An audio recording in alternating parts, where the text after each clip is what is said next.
Au moment où la patrie subit de plein fouet une crise économique et sociale, où son maillon central, qui est la famille, est menacé par des supercheries législatives, au moment où les Français sont préoccupés par leur survie quotidienne, affrontant les difficultés qui sont dues à ce marasme économique, alors que le fossé se creuse de plus en plus entre le pays réel et le pays légal, les partis politiques sèment de plus en plus la déchirure entre les Français. Les bagarres internes au sein de l'UMP le démontrent, mais aussi les rivalités au sein de tous les partis politiques, aussi bien de droite que de gauche. Loin du débat idéologique, les partis donc se lancent dans cette sorte de guerre de démagogie, et d'ailleurs, les politiques qui appartiennent à ces partis-là et qui sont inféodés aux partis politiques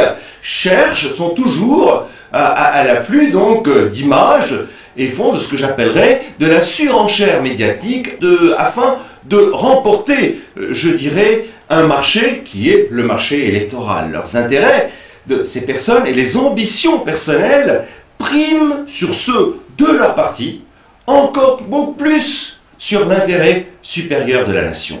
Leurs discours, leurs slogans ne correspondent d'ailleurs pas à leurs mêmes convictions personnelles. C'est ce qui explique d'ailleurs leurs contradictions. Ce jeu de séduction, qui consiste à faire des promesses et à prendre position sur des sujets pointus d'actualité pour attirer la sympathie de l'opinion publique, finit en fait, malheureusement ou heureusement, par rendre les Français de plus en plus, je dirais, excédés, voire de plus en plus révoltés. La droite, d'ailleurs, comme la gauche, ont pourtant exercé en alternance le pouvoir durant des décennies et n'ont pas tenu leurs promesses. Ce sentiment, donc, d'être trompé et trahi se traduit par la démobilisation des Français qui se rendent compte que la classe politique ne prend pas en considération leurs intérêts réels et pragmatiques. La vie politique, confisquée par les partis et par l'État d'ailleurs, qui est dirigé par ces derniers, est transformée en un jeu théâtral.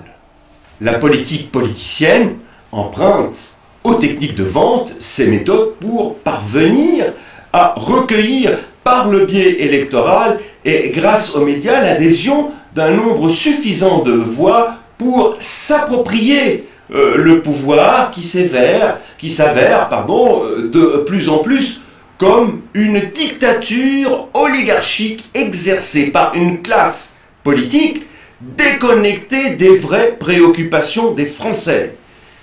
L'émergence du clientélisme se traduit par la démagogie accrue des politiciens avec la multiplication donc des médias qui sont le vecteur de la propagande démocratique. La nation est donc sacrifiée au profit des intérêts et des calculs électoraux éphémères. En plus du clivage droite-gauche qui divise déjà les Français, au sein de chaque formation politique, voire au sein même de chaque parti politique, les dissensions internes émiettent ces groupes-là.